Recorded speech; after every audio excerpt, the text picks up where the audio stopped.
Hi, everybody. Thank you for joining us today. We are incredibly grateful, as always, to have your support and have you here listening and learning. So, we're here today to discuss the H5N1 avian influenza that everybody has been talking about.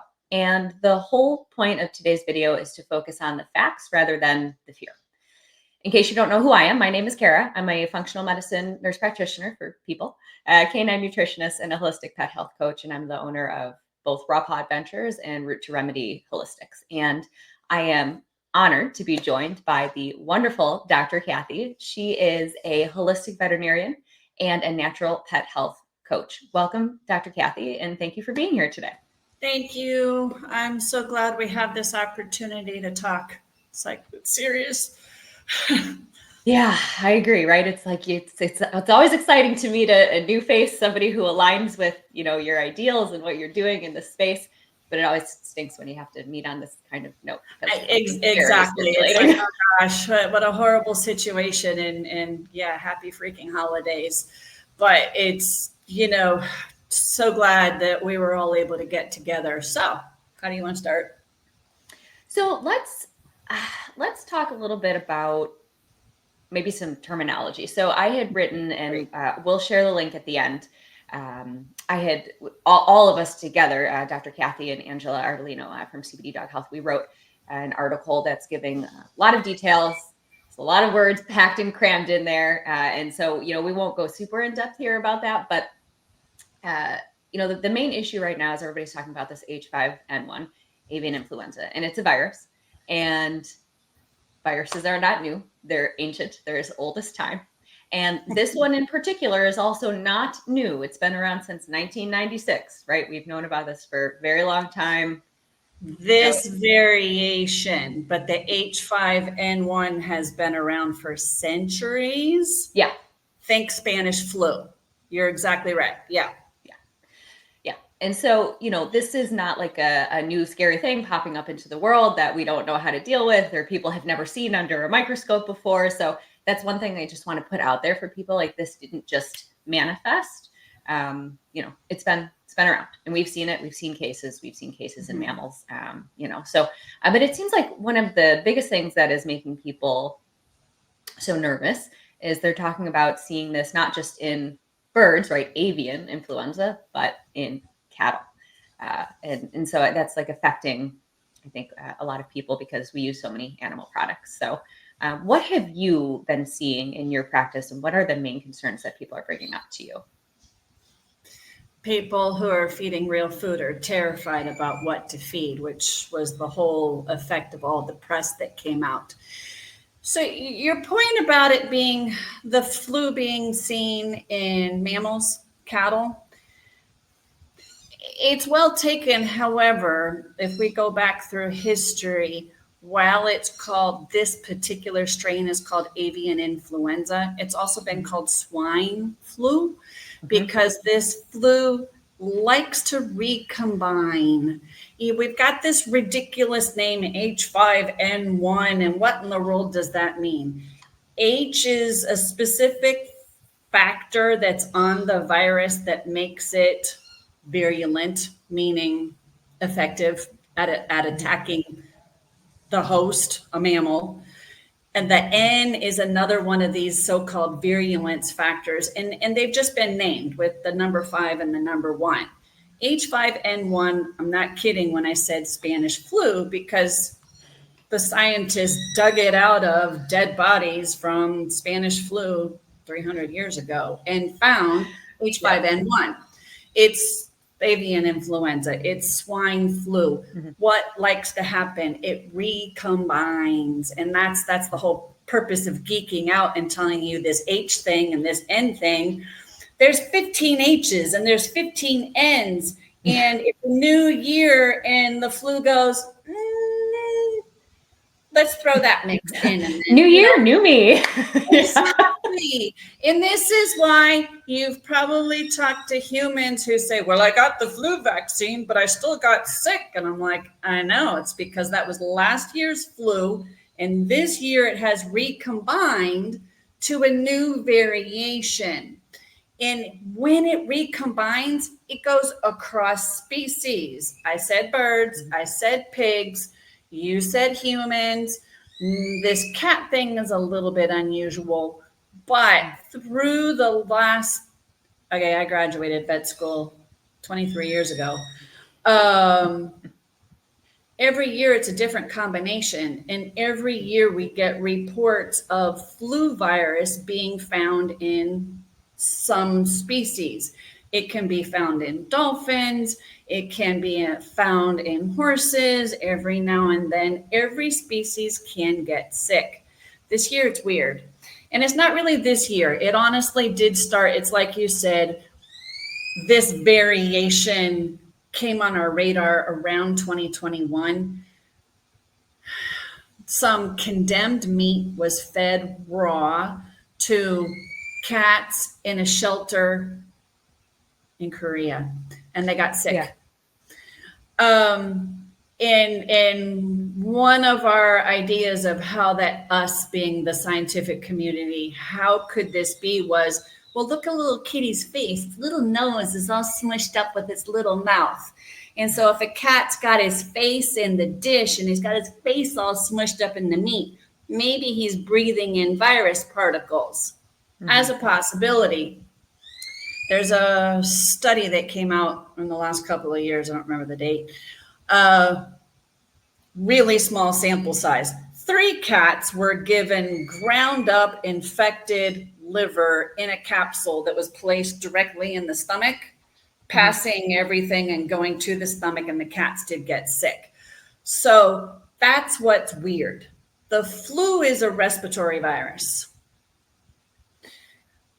but it's a little bit weird that some of these different cats are getting sick from eating it. So, at no point am I trying to say that this is make-believe at any point. When we finally start talking about what to feed, I just have some information about the pet food that's being accused of being a problem.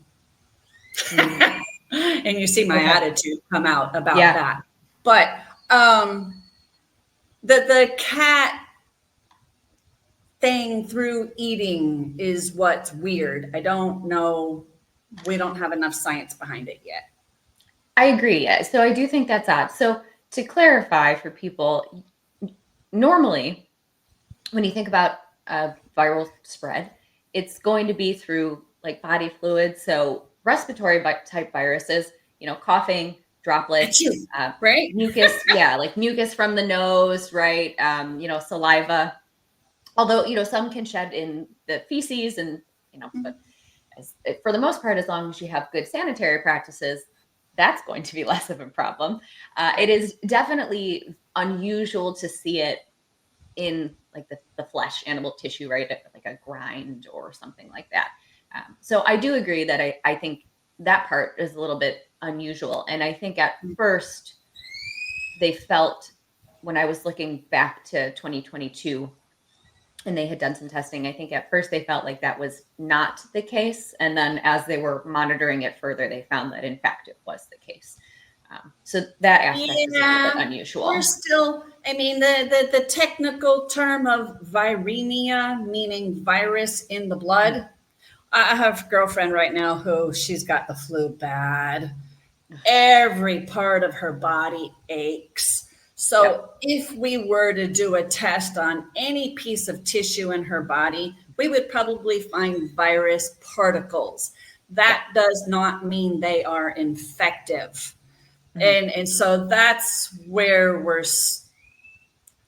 I don't know, the jury's still out on the meat being infective, because again, I'll share something with you in a minute. Yeah. No, I agree. So that's one of the biggest problems, right? Yeah. Is how do we test and how do we know? So I can tell you that things in healthcare have significantly changed over the past 5 years. Yes. But one of the things that has not changed is that we still stink at being able to interpret test results for viruses and viral loads, right? So you can have, just a viral swab, you can check a PCR, you can check antibody levels, right? Which is kind of like a titer for people. But if let's say you are using a swab method and you swab the nasal tract or the, buccal area, right? Your cheek, and you put it under a microscope and they say, oh yeah, I see virus. It's right there. It is. Yep. Like you said, that doesn't mean that is, the viral load that's there doesn't mean that it's going to actually infect someone else, or that you are still infectious, essentially.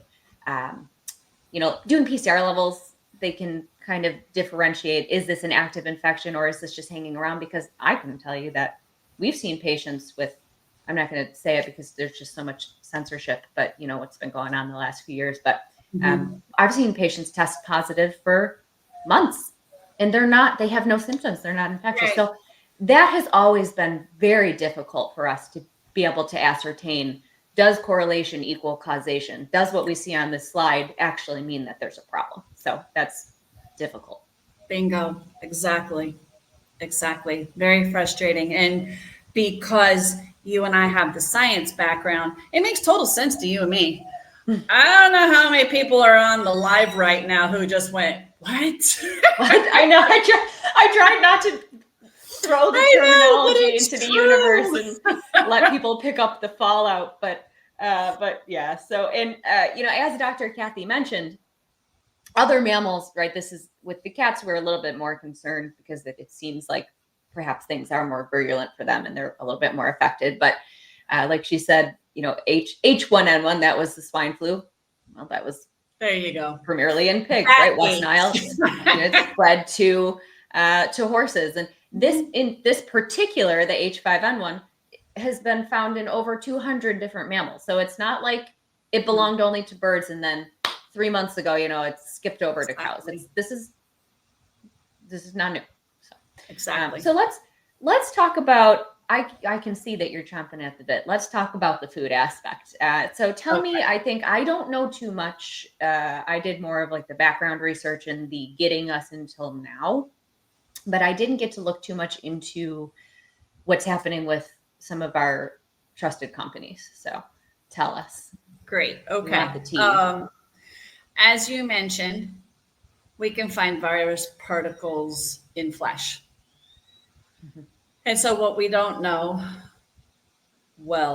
is, all right, one company got called out by the government. Oh, do you know how recalls happen? Kind of. I see the trickle down effect, but yeah. So depending on the situation, recalls either happen because the government is monitoring for our safety and they go, oh, well, this is a problem. You need to have a recall and fix that. And you tell everybody. And that's the purpose of a recall, is to tell everybody. Like recently there was a problem with IV fluids that affects every species because anybody gets sick and they need IV fluids. And so there's a huge announcement. Well, everybody needs to know, let's keep everybody safe. Mm-hmm. Then there's also a time somebody gets sick and a report is made. One of the really famous examples 15 plus years ago, almost 20 years ago, was Jack in the Box. A whole bunch of people got sick from eating Jack in the Box. I believe it was the mayonnaise. And so there was a huge recall. Lots of people were sick. People were hospitalized. And what happens in that case is 150 people go to the hospital. They all have the same illness. And the medical officials are called in and they say, well, what all have you done? And they take this giant questionnaire history of about the last 2 weeks to 4 weeks of exposure. And at some point it was figured out, oh, it's Jack in the Box. And then the regulators went to Jack in the Box and said, we're going to test everything in here. And oh my goodness, it is the mayonnaise. You're all going to die. And people did get sick. And sorry, my sarcasm just slipped out again. It's okay. The cynicism is strong with this one. It's okay. Right. And so that's the other way that a recall happens. And it's, again, meant to protect the public. Mm-hmm. In this particular case, so a company was just, I'm just going to say the names because it's a whole lot easier. Everybody knows it was Northwest Naturals. Yeah. Northwest Naturals just did a voluntary recall. It's not voluntary. They were voluntold. The amount of pressure that is put on a company from the regulators is intense. It's like you got pulled overs for speeding. The cops did a breathalyzer and you are guilty until proven innocent, and you have no time to call your lawyer. You have no time to do another test to prove your innocence, and the company is deer in the headlights. Oh my goodness. And you know what it comes down to? This poor cat died. So this one cat died. The laboratory confirmation just might, maybe, possibly have been done on an open, contaminated bag. It was not verified with a sealed bag. So how do we know that the human didn't have the flu? Wipe his nose, grab the thing of food out, and give it to his little kitty. Again, the cat's dead, and I feel horrible for the cat about that. I am absolutely not trying to diminish that. What I'm really been out of shape about is that the Oregon Department of Agriculture did not do their job correctly. The correct way to do something like this is verification, verification, verification. You must prove without doubt that uncontaminated sample had the virus. It was an open bag. So how do you do it with, you get an open bag, and usually the manufacturer has some on the shelf or someone has some at the store. And if you can't verify it, you don't create international panic. However, somebody is now in the limelight. And this poor company has been thrown under the bus. And what's even more difficult to put together with all of this, Northwest Naturals is made at another facility. The facility who manufactures them is very expert at manufacturing raw meat products, and anybody who's manufactured at their facility is required to high pressure process, also called high pressure pasteurization, any poultry product. So if the high pressure pasteurization is called HPP, if the HPP was done correctly, it should have destroyed the capsule around the virus so that virus, the little H factor and the little N factor, couldn't attach and infect. And this company, the bigger company, has been doing HPP for a very long time. They are very capable. And did I mention that the meat is sourced from USDA passed and approved meats? So a whole lot doesn't add up here. A company got thrown under the bus. Boy, it's really doing damage to the raw pet food industry. Absolutely, kitty owners need to be concerned right now. Oh, and one more of my, by the way, Sherlock Holmes, or maybe it's watson. I'll be Watson. You can be Sherlock. Okay. Watson, perfect. I probably have the tone of voice of Sherlock going on. So the other thing, if you look at the expiration date of the product, it's May 2026. Usually these products have 2-year expiration dates, which means it was manufactured in May of this year. Okay, right, May of 2024. Yeah. It was December. Yeah. Almost, still, barely. So this product has been stored in cold storage for 7 or 8 months, and I'm pretty sure that freezing helps inactivate some viral particles. Not all. Yeah. No, I mean, viruses are very susceptible to temperature. They're more susceptible to hot temperatures, but a lot of them can't survive, especially cold temperatures. And I mean, a deep freezer is deep freeze, right? cold. Right. Yeah. So Carrot's messed up. Yeah. It's messed up. So people are in a panic. The flu is real. Would I be afraid to feed this food? No. Yeah. If I had an immune suppressed cat, I might cook it first lightly. I'd feed it to the dogs for sure. Would I buy another food from this company or from the larger overall, the co-packer, the one who makes, they manufacture for about a dozen companies. Would I buy from them? Absolutely. Would I recommend them to my clients? Absolutely. But if somebody's immune suppressed, all right, just for safety measures, why don't you lightly cook the food? Just like if I have the flu, I'm not going out and eating birthday cake. I'm going to drink some bone broth and some tea and, Yeah. and that's where we go back to you've got this amazing, you and Angela put together this amazing list of all these things to support the immune system. Yeah, let's talk about it a little bit. And I do want to just expand really quick. You mentioned that there's so many different factors, right, that can be in the chain from where that chicken is picked up on the farm and to when you serve that grind to your cat. Mm-hmm. And the potential for contamination. I mean, that's why these facilities are so stringent and they have inspectors, and it's going to be the same chicken that you could potentially buy at the grocery store, in a pack of 4 chicken thighs. It's just that you throw it on the grill, right, instead of putting the raw grind in front of your cat or dog. So it is the same. It's just that, How do you like your meat cooked? Well, I like my chicken cooked to 165 because I don't like pink in chicken. It makes it too rubbery.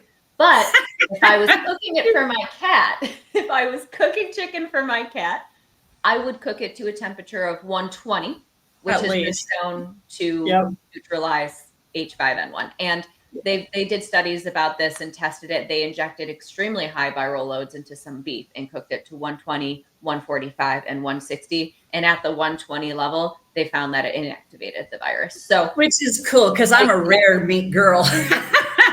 Yeah, my burgers are going to be 125. You like a mooing. I know. Medium rare for me, yeah. But see, there's one of the concerns, right? Because this was USDA meat. Mm-hmm. This was meat that's also sold for human consumption. Yeah. Yeah. And I mean, the numbers of poultry that have been affected are not insignificant. Remember, this is a bird flu, right? And so birds are going to be the most predominantly affected. That being said, every, corporation that has poultry to be distributed, they have to test now. They have to, the animals all have to go into quarantine. Yep. They are testing it, like for cows that go into the food chain. They take samples from several different areas of the animal and they wait for the results to come back before they put it out into the food chain. So they're being very stringent, and they've been doing this for a year. They've been for the birds since 2022. So 2 years. They've been closely monitoring this for 2 years. So the fact that right now, after 2 years, something snuck through, where did the actual contamination occur? Did it sneak through? Exactly.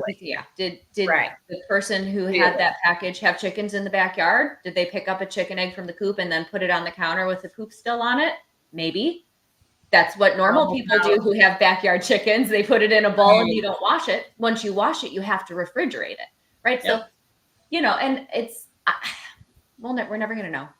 No. And well, I hope the truth comes out. I do know that there are some people filing freedom of information requests from Oregon, from the laboratory, to make sure that to confirm what has already verbally been disclosed. That's good, because I could only find secondary resources. I kept finding articles that referenced the Oregon department, but when I went to their website, I spent probably 45 minutes last night looking on their website, and I could not find any data from them. Yeah, you can't get that without freedom of information. Yeah. Right. Yes. So, and I don't love posting secondary sources because that could be an opinion piece, It is. It exactly is. And all of those animals that you were talking about that have been tested and destroyed because they did test positive, you know where that meat goes, right? That goes to conventional pet food. That goes Does to it go kibble and into an jam. extruder? Are they going to extrude it? Yes, yes. Before it gets extruded, it goes to a renderer who renders it safe, and they cook the ever-living snot out of it. There is no virus particle alive when that's done. So There's yes, no that goes. anything alive when that's done. Oh, that's true. Point. Boom. That is true. Yes. But in all seriousness, Dr. Cathy and I are by no means trying to underplay. If one of my cats died, I would be so devastated that I don't think I could get out of bed for a week. I'm obsessed with my animals, as is probably every single person watching this video. And Yes. I think Dr. Cathy and I can both agree that sometimes in order to survive in the healthcare world, be it human or animal, you have to have a healthy dose of sarcasm and cynicism. And Guilty. we might laugh at things that other people are like, why is that funny? It's laugh or cry. It's I exactly. laugh It's or laugh or cry cry. because some of Laugh the or cry. things that you and I see, the owners are crying. And so yes. And so absolutely. are we once we leave the room, you know, but We then do. later on you have to pull yourself together or else you just are a broken mess on the floor. Yeah. So, okay, let's dive into things that you can do at home to protect yourself and your pets, and then maybe some foods to add to the diet that are beneficial for supporting the immune system. Yeah. Okay. Good food. Okay. Fresh Good food. Yeah, feed. Yeah, first thing, real food, number one. I know. And again, I'm not afraid of raw still. I've had a few clients reach out over the last 4 or 5 days and with cats, and they're like, "Is it safe?" And I'm like, "It's safe except for your geriatric 18-year-old and kidney failure." Yeah, that's fair. And we just And wish that cat's always at risk. And same thing for the dogs that are that old and yeah, they need a God little forbid extra when support. I'm 95 years old. Okay, so it's When you're hydration. 95 years old, I'm going to make sure that I give you at least a medium rare burger instead of a completely rare burger. Nice. Okay, deal. I'll let But you go in full transparency, I plan on continuing to feed my cats raw, and that Yeah. includes poultry. My cats were not switched to raw food until they were 7, 9, and 11. And now my oldest cat now is 14. So he's been on raw for 3 years. Beautiful. Can I just tell you that it took 2 of those 3 years to get him to even accept a protein that wasn't poultry? Oh, you little stinker. Okay. So Good for you. I can't cut poultry out of my cat's diet right now because the only thing that's going to leave him with is pork. So, I'm going to continue to feed it. And so what am I going to do? I'm going to monitor them. I'm going to make sure that I clean up very well. I'm going to make sure that all of the packages that arrive to my house, which, by the way, All Provide is my favorite company that I get my pre-made from for my cats. And I inspect all of the packages to make sure there's no rips, there's no tears, there's no, you can tell if there's even a micro tear because the color is off because it turns brown because of the oxidation, right? So if you have 2 packages of chicken next to each other, and one of them is like a maroony kind of red color, and the other one's like brown paste. Well, there's a tiny tear in that package somewhere. It gets thrown away. Sometimes things happen in the transportation process. Maybe the dry ice sliced a tiny corner of the package. Okay, I'm just going to throw it away. So I monitor all of the food that gets put in their dish. I monitor them every single day because I'm a completely obsessed cat mom. And, if anybody has symptoms of something that I deem suspicious, I'm just going to take them to my vet. Right. And, exactly. Feel the ears. Are the ears hot? They should, if you did like an animal ear, here should be warm, out here should be a little bit cool, and you feel the ears. If it's hot all the way out here, they might have a fever. Unless, of course, we just came in from running around chasing each other around the house, and then everything's going to be warm. But the zoomies, the tip of my ear should be cool. Yeah. Yeah. Yeah, you look at things like that. You look at discharge from the nose. Cats should never, Yes. cats Mouth should breathing, very never abnormal. open mouth breathe. That's a dog thing. Yeah, so any of that, rush to the vet right away. Yeah. Yeah. Good. But, and I mean, even I would say, I think just because I'm a healthcare professional, I would say if my cat showed signs of a very mild respiratory illness, I still would probably just monitor them at home. But, any symptom, if it makes you nervous, you can always take them up to be checked. And just remember, and I say this from the bottom of my heart, because I love all of the veterinary profession because But they are desperately needed. However, if you do go up and they have concerns, that doesn't mean that you immediately need an antibiotic. It doesn't mean that getting, like a jab or a vax booster is the appropriate thing vaccines, to do. prescription hydrolyzed pet food, none of that's needed. Correct. Fluids are always great. Fluids are great. We have a national fluid shortage right now in this country. But, I know, true. Okay. True, I know. but I get notifications multiple times a night about that at work. We've got great stuff in our freezer. We've got raw fermented goat milk, and we've got bone broth. And there's some good videos on YouTube of how to syringe even a difficult kitty. Yep. Yeah. You can syringes. You can get them for $5 on Amazon, and you just it's super easy. Super easy. Yeah. So take them up if you're concerned. But I will say that even the CDC wrote a little line at the end of one of the articles that I read by them that was just published on the 27th that said the current influenza vax does not protect against H5N1. It's not included. It's not going to help you. The same is true for, I know that there's a canine influenza. I actually don't know if there's one yet. But regardless, it doesn't include this strain. It's not going to do anything. My tongue off. Yeah. So it's not going to do anything for this, and it also doesn't really do well. That's a great idea. Let me take a sip. Yes, what you didn't just say is 100% right. There is a flu vaccine. Does it protect? Anyway, I don't want to get yet another one of my profiles. I know, here I go. Like they did to me a month ago. Yeah, my whole platform got disbanded last month. Did you know? Ooh, yeah. Good for you. I must have pissed off one too many people. I know, right? That's like the marker of success. Yeah, absolutely. It's a real pain in the rear end, but good job. Must have pissed off somebody important. Nice. All right, let's talk about products.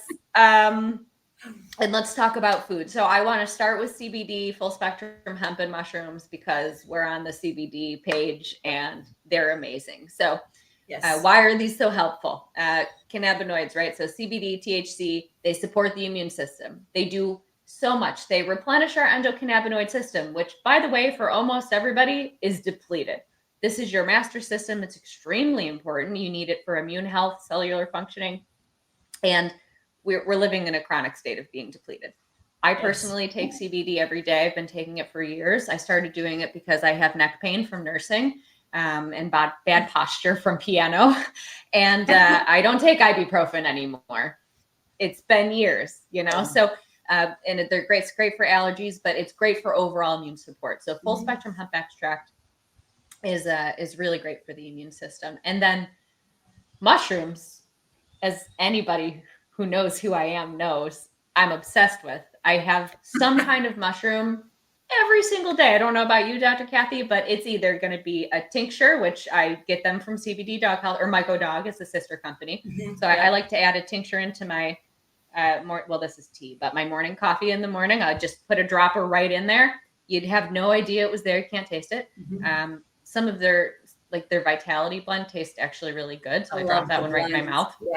Yeah. Clarity is a little stronger, so I like to put that one in my coffee. But Vitality, I just pop it right in my mouth. I have to try that. And then fresh mushrooms from the store. There's so many mushrooms you can go and get. Any health food store, Whole Foods, Wegmans, Sprouts. There's a lot. There's dashes. Okay, so let's hit a couple of points that you said. Let's talk about THC briefly, because if you go to your regular vet, they're going to say THC is killing animals. Toxic.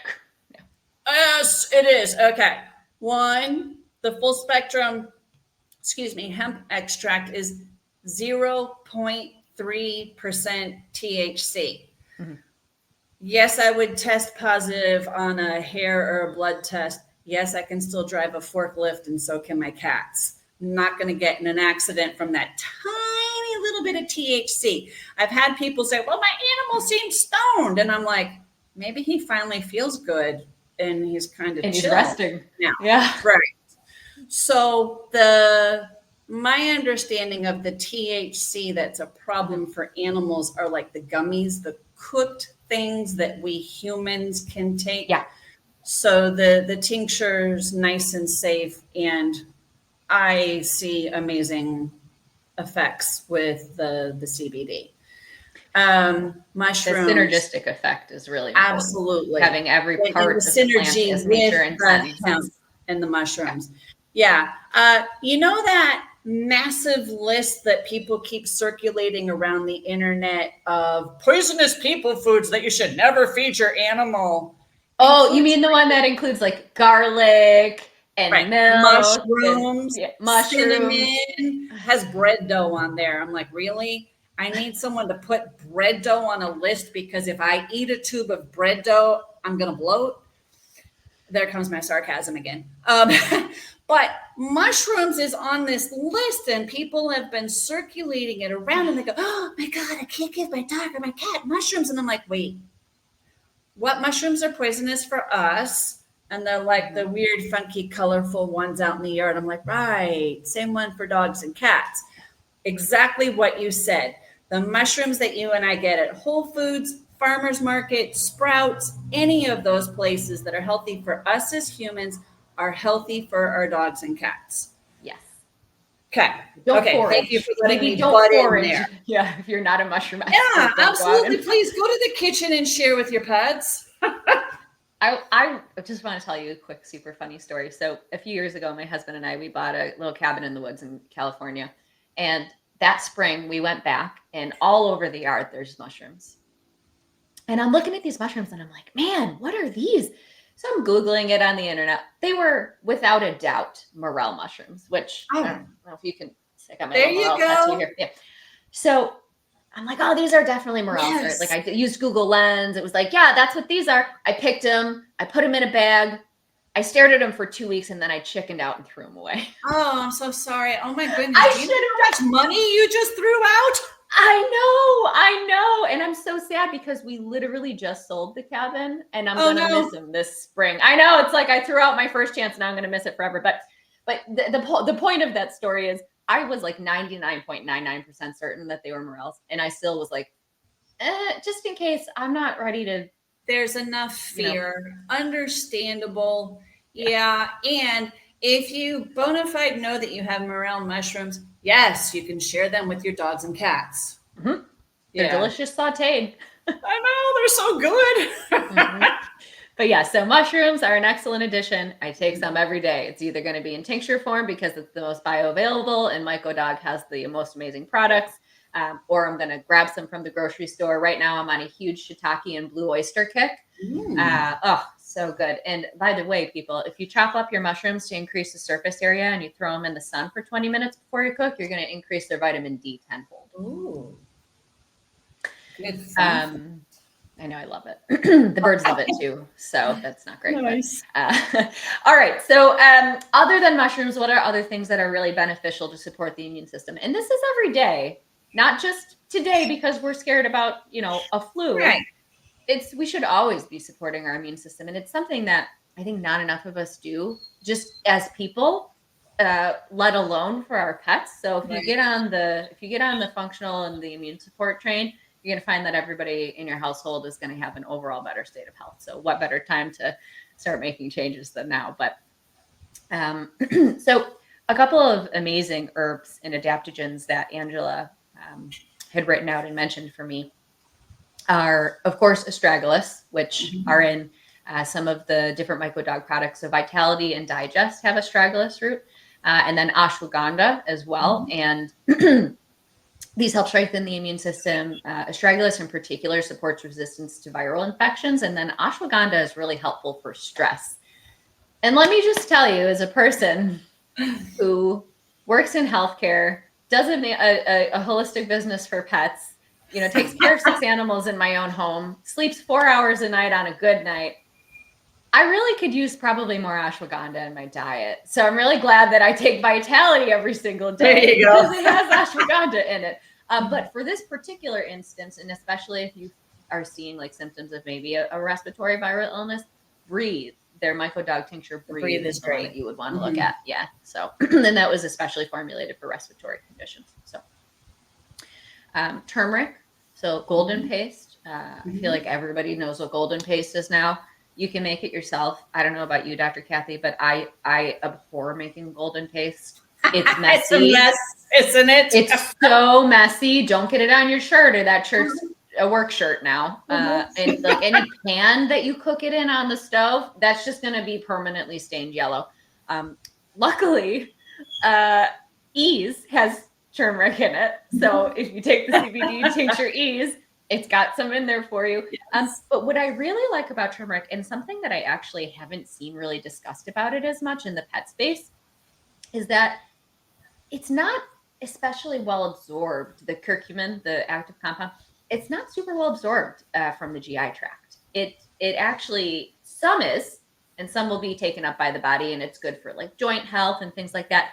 But because it's so much, a little bit more difficult to absorb than other things, that means that it's working directly in and on the GI tract. So it's excellent for GI conditions. Yeah. So chronic, IBD, IBS, issues with chronic diarrhea, things like that. It can be very helpful for that. And we all know that gut health equals immune health. So right, because how much of the immune system is in the guts?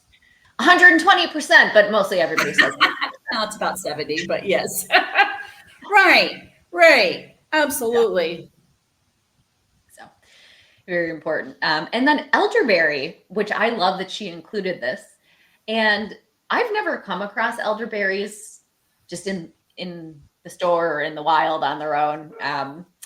But my husband and I both got sick over Thanksgiving. We flew back to New York to visit family, and you know how plane rides go. And so we both got a cold. And so I went to the store seeking something natural, and I came across a company called Beekeepers Naturals. And I was very impressed by their line of natural things for immune support and illnesses. And they had a cough syrup that was had elderberry as an ingredient. Now, I was the little kid that used to sit at the kitchen sink and cry until I puked if my grandma would try to get me to take cough syrup because it tasted so bad that I would rather lay there in agony than actually take the cough syrup. That's great. But I could drink this like a treat. It was amazing. And there's no sugar added. There's no natural flavorings added. And we all know what natural flavorings is. Yeah, I know what that is. Yeah. But this elderberry cough syrup was amazing. And I was like, okay, you can't have another teaspoon just because, Kara. It was very expensive. Put it back in the cupboard when you take your dose. So this company has a really great line of different things, and they have immune supporting things. They have a bee propolis spray, a throat spray, which is great for supporting the immune system. They have a vitamin C supplement. They have honey. So it's a nice company. I linked them in the article that I wrote, and I'll put the link for that article in the comments now, actually. Oh, I'm just kidding. I guess I can't do that. I'll put it in our private. Yeah, no, I agree. And in fact, it's interesting because I had a client this summer who had some cats who actually got a horrible respiratory virus. And I'm sitting here in hindsight going, we did an awful lot of elderberry for those kitties. Yeah. And they didn't mind it at all. Whereas some of the other natural antibiotic antimicrobials like golden seal, terribly bitter, bubbles, because cats know how to communicate just like you did to your grandma. Yeah, they do when they literally spit it on you like they're a cat. You're like, I didn't even know you could do that with your mouth. Yeah. Yep. Oh Yep. my gosh. Where do you get your elderberry from? I use a company called Supreme Nutrition Products. They, like what you're talking about, they are a human. I'll type it in the, Yeah. oh, if I could Always type good to and have talk at the multiple same sources. time. They are a human chiropractic supplement company. And I love a lot of their products, but they've started making some tinctures. They're targeting human infants, and I'm like, oh, finally a tincture. I can help cats a little bit more. Most of their other product, the products I'm suggesting for dogs, because they're cat people sized capsules, but they're great supplements in addition to all the rest of this great stuff. Yeah. I mean, supplements are great, but I think you and I can probably both agree food first is going to be Absolutely. the approach 99% of the time. And I'm glad that Always. you mentioned antibiotics because, guys, a virus is not the same as a bacteria. So, Thank you. and if you have a virus, unless you develop a secondary bacterial Yes. pneumonia, you don't need antibiotics. And all that's going to do, this is like the hill that I will die on one day in the emergency room because it drives me freaking bonkers. People come in and they have like a sinusitis or they have a URI, right? A head cold. They're coughing. Maybe they have a little phlegm. Maybe they're short of breath when they're walking around too much or doing the chores, and they have a fever and they have muscle aches and they're miserable and they go, well, I need antibiotics because I got a life to live. I got to get back to work. I got to, could you just give me a quick round of antibiotics and I'll be out of your hair? And I'm like, no, go home. Why did you come Oh here? You just infected 5 other people. No, but I mean, I live to educate. And sometimes I think it's like you're talking to a brick wall when you explain You to are. people that antibiotics don't help your viral infection. And if it seems like they do, it's because you were already getting better. Yes. The only thing that happens if you give antibiotics for a viral infection is you wipe out your good gut flora. Yes. You're going to create issues in your gut. Did you know that one single 7-day round of antibiotics can take 2 full years to repair your gut flora from one round of Fantastic. antibiotics? 2 years. That's a good fun fact. That's not the least bit of fun. Because exactly what you said, dog has kennel cough. I have a human chiropractor reached out to me today. Dog had been boarded over the weekend, got kennel cough, boarded by a conventionally trained veterinary technician who says, oh, well, you need some doxycycline. And I'm like, no, which is why he reached out to me. Hallelujah. And I'm like, great. So we're going to screw up the gut. But Kara, I didn't know it was 2 years. And boy, doesn't that put into perspective all of these animals who are struggling with really bad gut because they've gotten antibiotic with never getting the underlying condition. And humans too, with their sinuses and it breaks my heart. Yeah, and I have no doubt that that's what happened to my dog years ago. Golden Retriever. We all know a golden retriever. We all know the golden retriever problems, but it turns out he had a sensitivity to chicken kibble, and so he kept getting diarrhea, and so he got multiple rounds of Flagyl. Well, but it's safe. After he got Flagyl a few times, metronidazole, sorry, is the name probably most people know that by. He got that every few months. Well, after he got several rounds of that, all of a sudden he started breaking out in these recurrent yeast infections, hot spots, ear infections. Where did that come from? Well, I destroyed his gut flora, and it allowed the yeast that's naturally present in the gut, because you need that. Your gut is full of, wait for it, viruses and bacteria and yeast and protozoa, right? They all belong there. They all live together. They're happy neighbors. The super organism. We are not sterile. Yes. Yeah. Do you know that there's like 100 times more cells in your body that aren't you? I know. People don't think about that, but there are millions and millions of single cellular organisms in your gut and on your skin.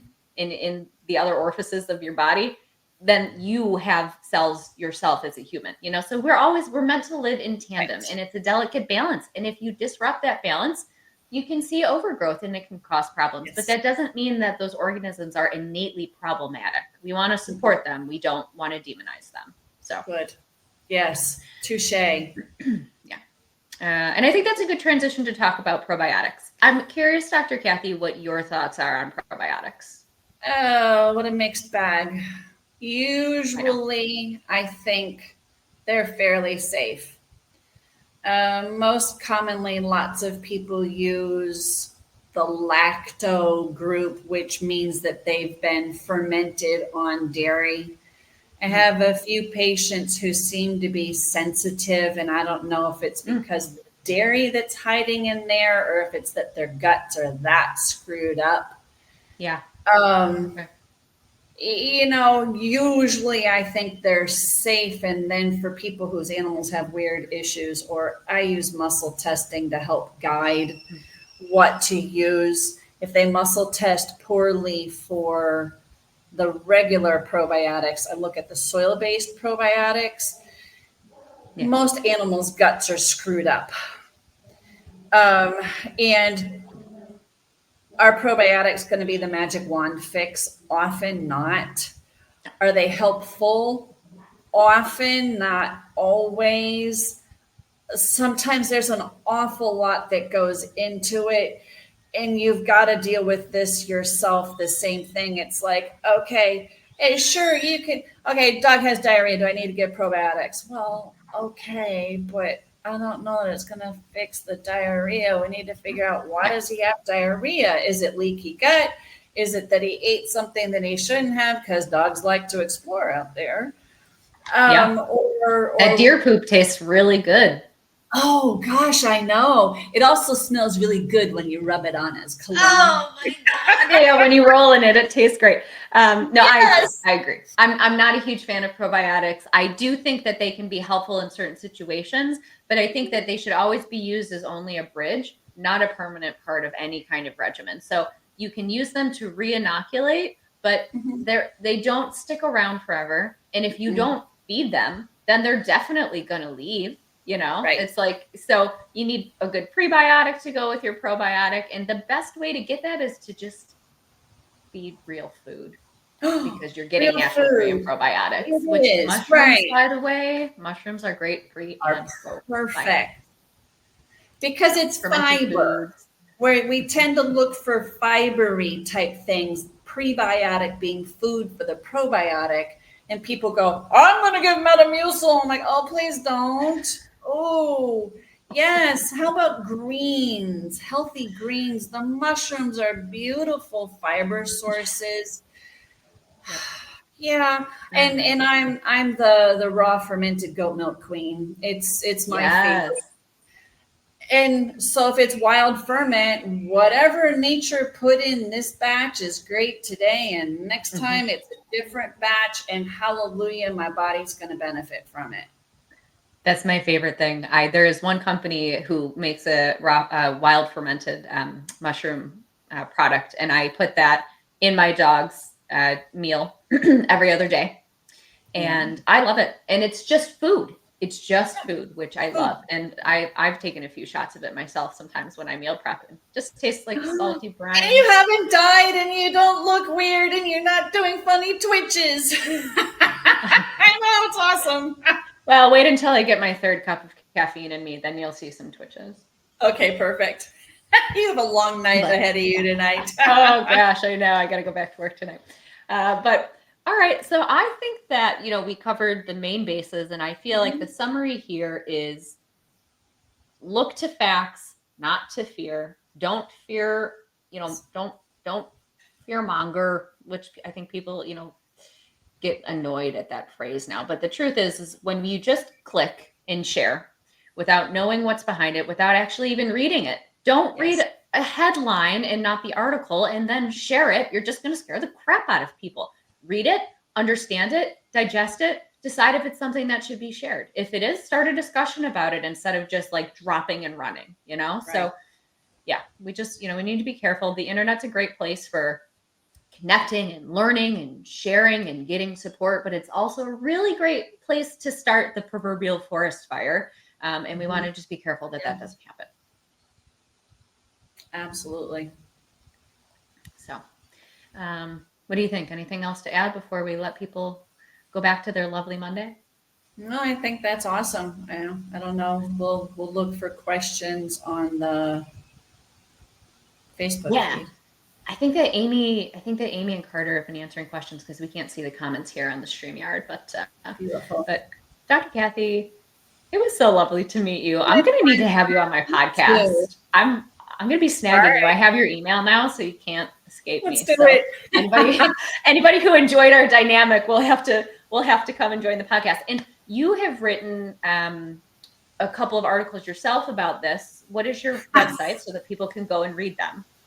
Fantastic. Yeah, I actually started Christmas Day when this came out, and I've been having a tirade ever since.